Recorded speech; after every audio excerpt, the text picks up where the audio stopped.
This is Levitical Health Organization, and we back again for another episode. Today, today's episode will be based on the heart and the mind. So I got my brother Uriah here, of course, and he's gonna dive into the science of the heart and its role that it plays in the body. Shalom, shalom, family, peace and blessings.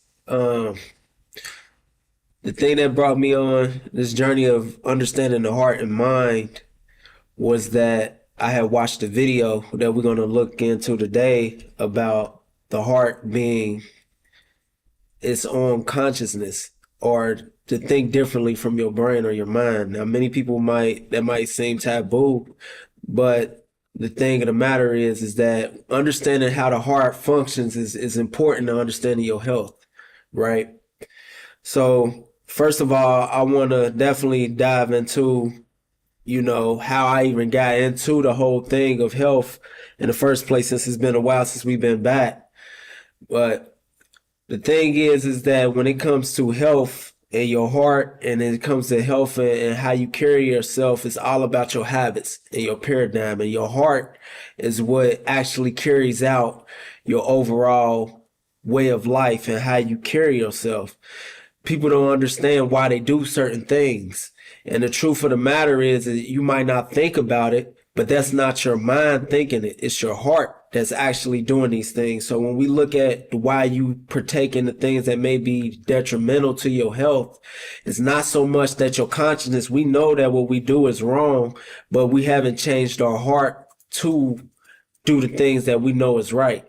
So when we dive into these different videos and this presentation, we're going to break down everything to help anybody that's dealing with any type of health problems, or anything that's dealing with any type of emotional traumas or anything of that nature, to understand where everything stems from. And it stems from the so-called pump of the heart. So the first video we're going to show is one of our beloved teachers that actually spoke about this matter.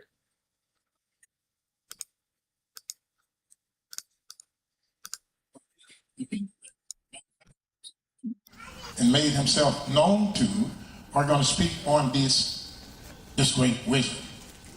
But before I teach on this, I want to ask the question, because I called some of the most respected and knowledgeable Morays in the United States.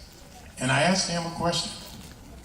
I said, brother, if I say that the mind and heart both think and reach separate rational decisions that might be totally the opposite of one another, would I be correct or would I be wrong?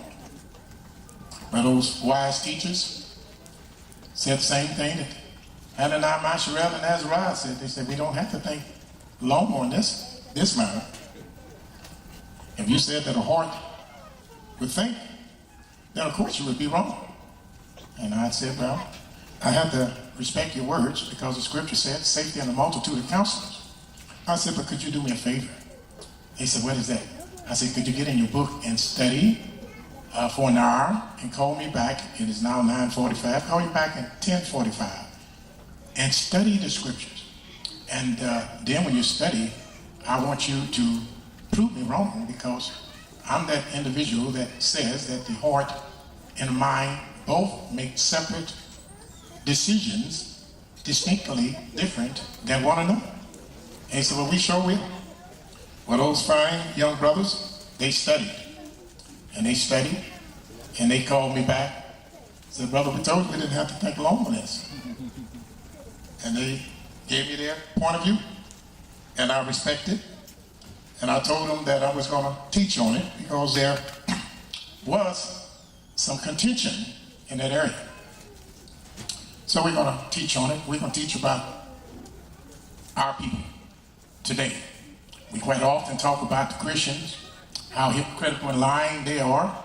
And we often talk about the Muslims, how hypocritical and wicked they are. But occasionally we come home. And charity begins at home and spread about. So I want to give our brothers and sisters here some of that charity that we have been spreading abroad.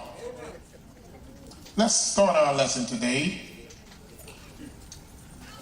Or first of all, let us now allow our visitors to introduce themselves. Do we have any visitor from amongst our brethren here that would like to introduce themselves? How you doing? My name is Stephen, and I'm a friend of Mike Ump, and I'm here to just hopefully I can different point of view and learn something today about our Most High. Because you know he's a great God, he's a loving God, and as I was telling him earlier, it's what he does. He takes small things and he turns them into great things. He takes one man, he turns them into a nation.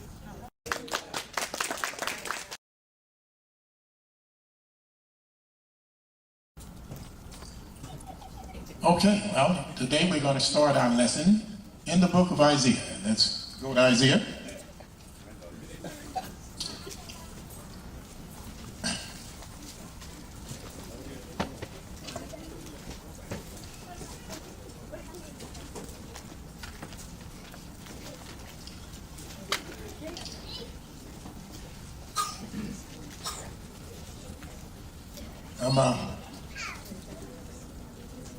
Before I teach, I have to say that I'm somewhat ashamed that I didn't see this beforehand, but I'm going to present to you now. It's never too late. It's always good to get into scriptures. And if you see something that Yah showed you, confess it and repent and keep stepping. And if you're wrong, admit it. You're right, admit that too. So we're going to do that. Let me ask the elders before. Do you see the heart and the mind as something totally opposite, or do you see the heart being able to think? Oh, don't see the physical heart. I didn't ask about the mind. I just asked about the heart. That heart has no feelings. That's beautiful. I'm saying how the teachers feel, so we can go. How about you? Does the heart have a mind of its own that can do with thinking, or is it just an organ that pumps blood? It's both. It's an organ that pumps blood, but do it think? I didn't ask it. That feeling, can it think? My meat got feelings. I can tell that right now. Huh? Oh, no, not just because it has feelings don't mean it can think. Oh, it got feelings. Can it think independently of the mind? Oh, it can. All right, good. And you just like him.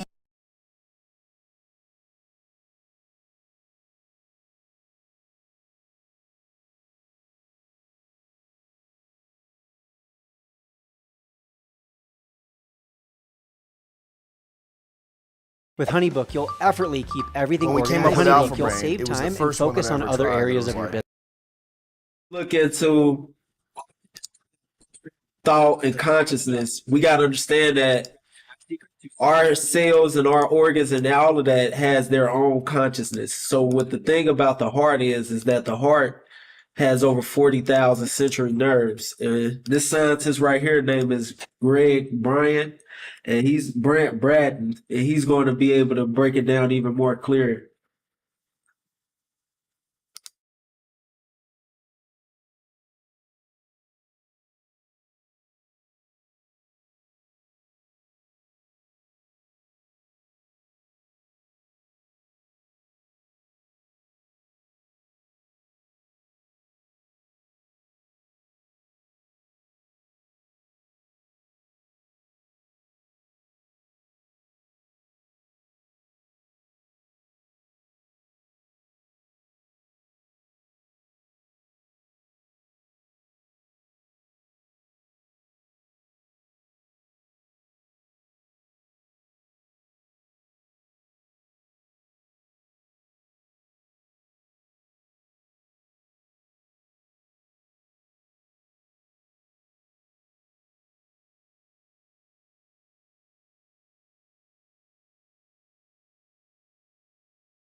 Is that scientists now recognize we have within our hearts about 40,000 specialized cells concentrated in a very precise way in our hearts. The specialized cells, they are called sensory neurites. Sensory neurites, that's a very technical term.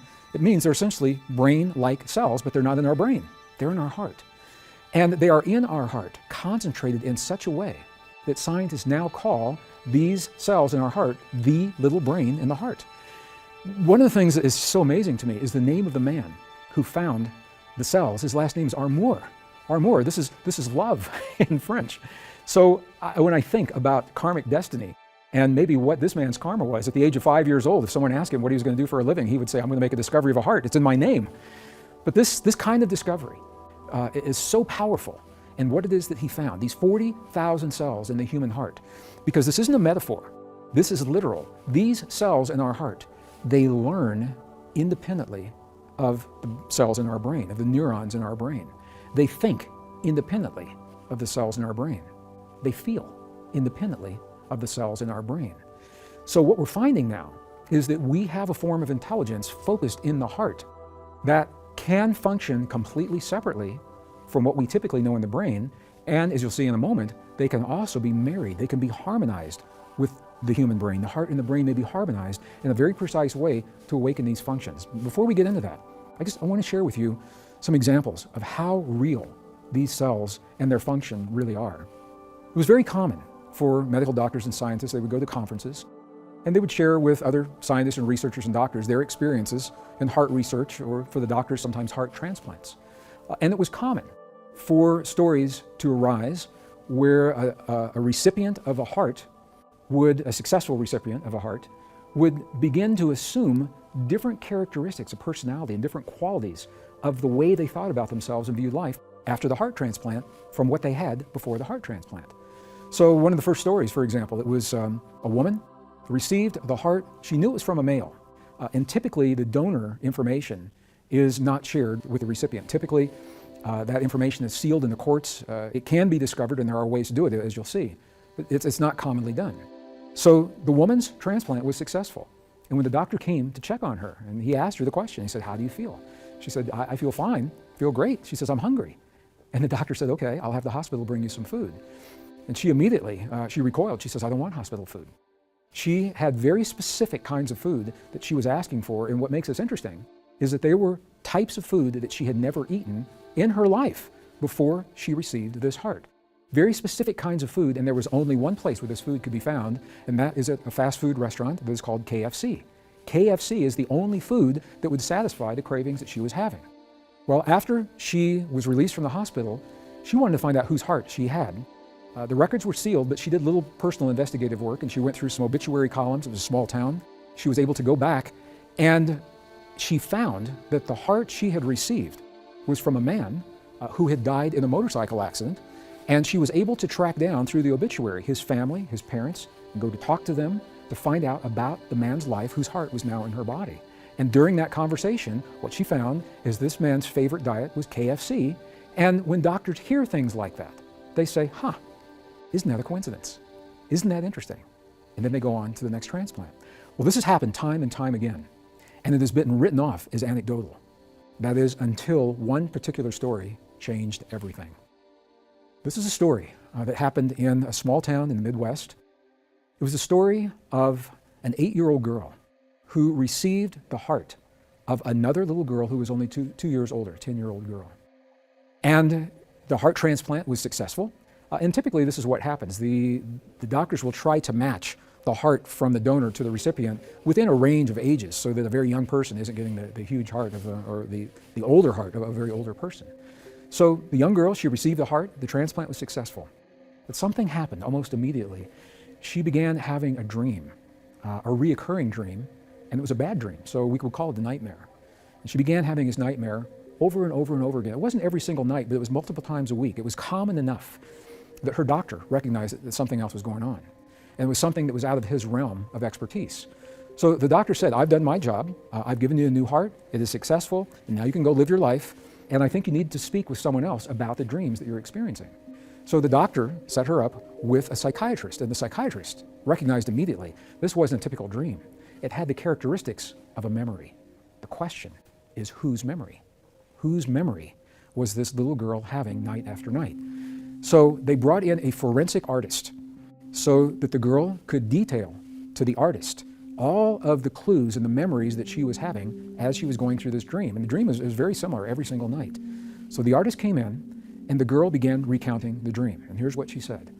She said, the dream always begins at night, and she's in the woods, she's in a forested area, and she's running very fast because someone is chasing her. A man, a big man is chasing her. And she's running fast in the dark, and she trips and she falls onto the earth. And the man catches up with her, and he begins to assault her. He looks her in the eyes as he is assaulting her, and he said very specific words to her. She recounted these words to the forensic artist, and then the man killed her. He took her life. So the artist now has an image, a rendering from the girl's memory in the dreams of the man that she saw, and the artist now has the words that the man was speaking as he was taking this girl's life. It was a small town. And this information was put out to the authorities in an all points bulletin, and it wasn't long before they found a man that matched the description. And when they brought him in, under questioning, very quickly, he broke down, and he admitted that he had actually killed the girl. He admitted taking her life. And here's the key.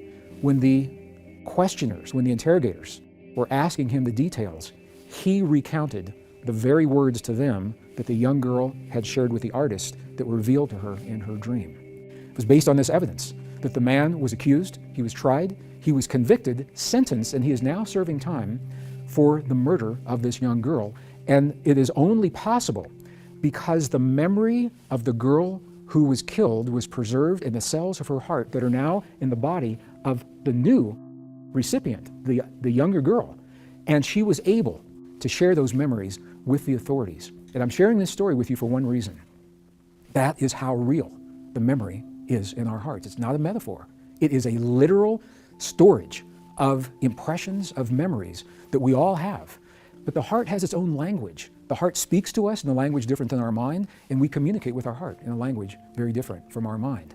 So we know now that these specialized cells, these sensory neurites, they serve three functions. They learn, they remember, and they think independently of the cells in our brain, and they can also be tuned, harmonized to function together with the cells in our brain. So I'm going to invite you now, think about what I'm saying to you. Two separate organs, a heart and a brain, but they share an extended neural network that's made possible by the genetic fusion that happened 200,000 plus years ago that makes us who we are. And we typically, in our culture, we are very accustomed to our brain. Sometimes we discount our heart, and especially for males in the Western culture, we've been conditioned to discount the intuition that comes from our heart. We're going to explore in these episodes. Other cultures do just the opposite. There are cultures when the young children are born, such as the Kogi, for example, in South America. Their emphasis as young children is on developing the thinking, the feeling, and the memory of the heart first for a period of years. And then they are immersed in the world